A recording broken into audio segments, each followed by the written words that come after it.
my New Orleans Saints because we got a win this weekend, boy. And I'll be honest, I knew we were going to win. Also, the Saints won, the Falcons did not. I know y'all are on a bye week, but it's always hashtag FTF over here on NFL with AJL. And don't you forget it. I knew the Saints were going to win this ball game. Like, genuinely, I did, because you were in it to win the first 2 weeks between the Cardinals and the Niners. You get your ass blasted by Seattle, like burn the tape. I don't even want to think back to that game. I can't believe I actually invited a Seahawks fan over to watch that game. Yes, I suffered through that. Third week of the season, I was like, is this what the Saints are going to do? Is this what everybody saw that I didn't see? Is this how we come off to the outside world? And then when you play close against the Bills, I was like, okay, we're at home next week. We got Jackson Dart. God rest his ACL, literally. Malik Neighbors is out. We just played Buffalo tough. This is Jackson Dart's first road start. Taysom Hill is back. We were going to win this ball game, and that's exactly what we came in and did. And don't get me wrong, the Giants came in like they were hot. First 2 possessions, touchdowns. But the last 3 possessions of the first half were 2 punts and a fumble. And then the Giants ended the game on a 5-straight drive turnover streak. First time since the Jets did that in 2015. What would you know? Another New York Jets, another New York football team. Spencer Rattler was great in this game, especially in the first half. 16 of 24, 187 passing yards, 1 touchdown. Some real effective rushing yards, too, in clutch moments, and playing his best football yet. Not even maybe. He is playing his best football yet. And we just have to be honest with ourselves about what Spencer Rattler is actually bringing to the table for the Saints, because he is not the problem at all. And with the way this O-line just turned around and played, which we'll get to in a second, oh, baby. Oh, baby. Jackson Dart started pretty comfortable in this game, too. I mean, he was actually completing 100% of his passes. I think he was 6 for 6, and he slipped to about 50% completion down the stretch of the game and really down the stretch of the first half. He did have that mental error, fumbling, just coming out of the half. I mean, he just dropped the ball. Shout out Cam Jordan for jumping on top of that. But Demario Davis, that man is 36 years old playing like he's still 25. Do y'all realize that?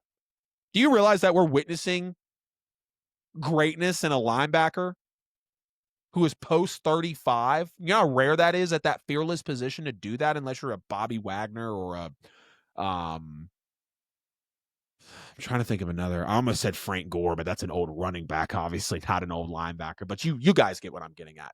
Jonas Sanker continuing to be amazing. A starting caliber player in the NFL. Demario Davis forcing that fumble as well. And then Jonas Sanker recovering it. Super love to see that. Like, veteran and rookie working together perfectly to make a big play happen. We obviously saw the massive 87-yard touchdown pass from Spencer Rattler to Brandon Cooks. I mean, Spencer Rattler, pressure in his face, threw the ball perfectly down the field. Rashid Shaheed is the fastest offensive player on record this year. And what would you know? It is the longest scoring play or touchdown pass, one of the two. I need to get clarity around it. For the Saints in 9 years since Drew Brees threw it to Brandon Cooks, who is now a New Orleans Saint again. Kendre Miller being healthy may be the next best thing for the Saints offense this season as well. It just further supports my trade Alvin Kamara agenda, which, like, it pains me to say. It really does. But if for some reason the Saints flip it around over these next few games, I will rescind my trade Alvin Kamara agenda. Taysom Hill being back, beautiful.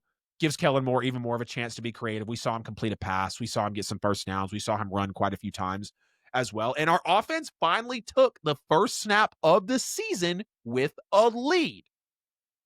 The New Orleans Saints were the only team in the NFL coming into this game that did not have a single offensive snap. Just a snap, y'all, with a lead.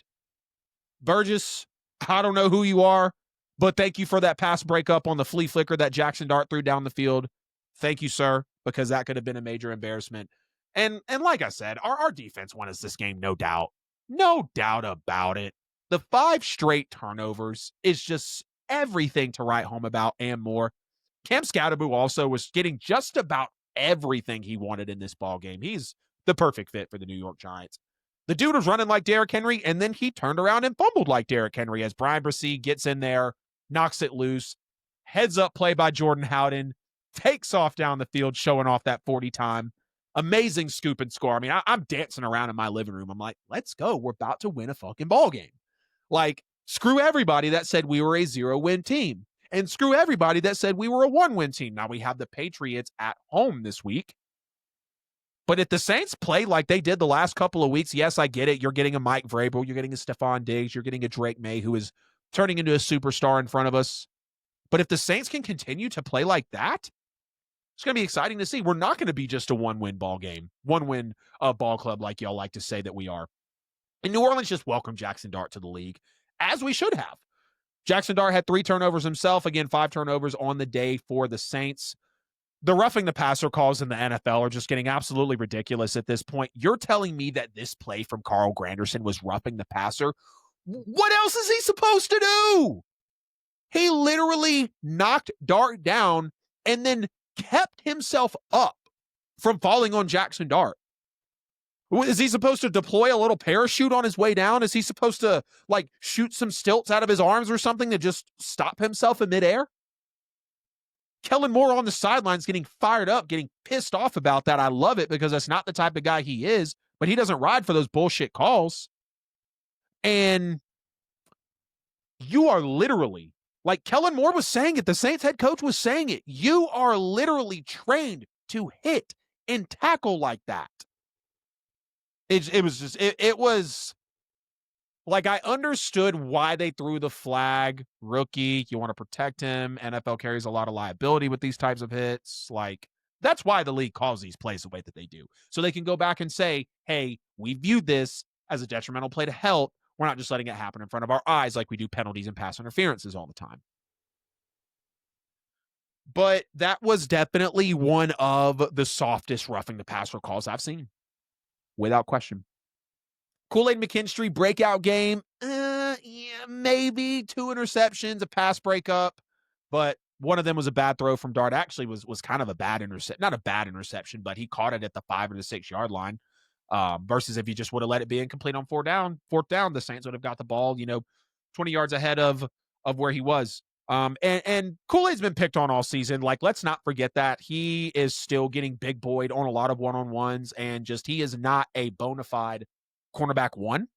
I would love to think that he is, but he kind of didn't show that at Alabama, had a little bit of attitude problems, and now we're seeing in the NFL, like, what it's really going to be turning into. So I don't think it's a breakout game for Kool-Aid McKinstry. The second one was just kind of an athletic play from Kool-Aid. He kind of jumped out there and just snagged it out of the air, which was nice to see. But it was more of a bad throw from Dart than it was a good play by Kool-Aid McKinstry. We need to cut Blake Grupe. I don't know what the hell's going on with Blake Grupe right now, but he has missed 5 of his 15 field goals. NFL kickers are usually 80% plus in the league. He is at 66% right now. I do not know how Blake Grupe is still employed in the National Football League. It's probably because Mickey Loomis is still our general manager. But this is not going to be a Mickey Loomis shred fest. This is to celebrate the first win of the season for the New Orleans Saints. No sacks given up on this defensive line is impeccable. Impeccable work by the New Orleans Saints. No sacks. Kelvin Banks handling Abdul Carter. Kayvon Thibodeau being handled as well.